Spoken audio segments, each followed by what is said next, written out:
Hi hello, അപ്പോൾ എല്ലാവർക്കും എൻ്റെ യൂട്യൂബ് ചാനലിലേക്ക് സ്വാഗതം. അപ്പോൾ നമുക്ക് ഈ സോഫ്റ്റ് നെയ്യപ്പം എങ്ങനെ ഉണ്ടാക്കിയെടുക്കാൻ നോക്കാം.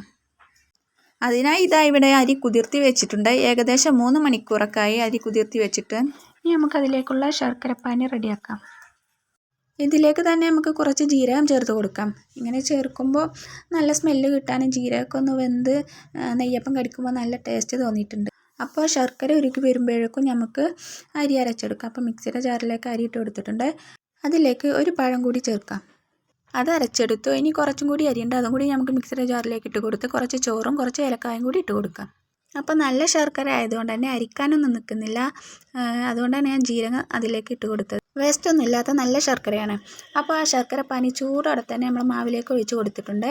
ഇതിലേക്ക് ഇനി 2 ടീസ്പൂൺ മൈദ, 2 ടീസ്പൂൺ അരിപ്പൊടി, കുറച്ച് ഗോതമ്പ് പൊടിയും ചേർത്ത് കൊടുക്കാം.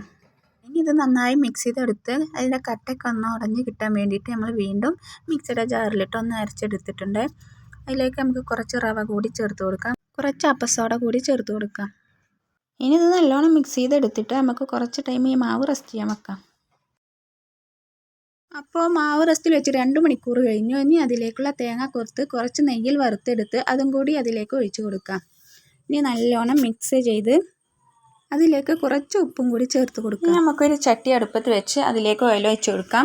അപ്പോൾ എണ്ണ നല്ലോണം ചൂടായി തിളച്ച് വന്നിട്ടുണ്ട്. അതിലേക്കും ഓരോ തവി മാവ് നമുക്ക് ഒഴിച്ച് കൊടുക്കാം.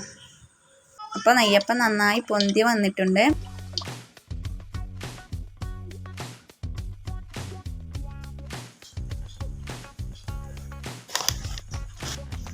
അപ്പോൾ നെയ്യപ്പൊക്കെ ഇവിടെ സെറ്റായി വന്നിട്ടുണ്ട്. അപ്പോൾ എല്ലാവരും എൻ്റെ ചാനൽ ഇഷ്ടപ്പെട്ടെങ്കിൽ ലൈക്ക് ചെയ്യുക, സബ്സ്ക്രൈബ് ചെയ്യുക. അപ്പോൾ വീണ്ടും കാണുന്നത് വരെ ബൈ ബൈ.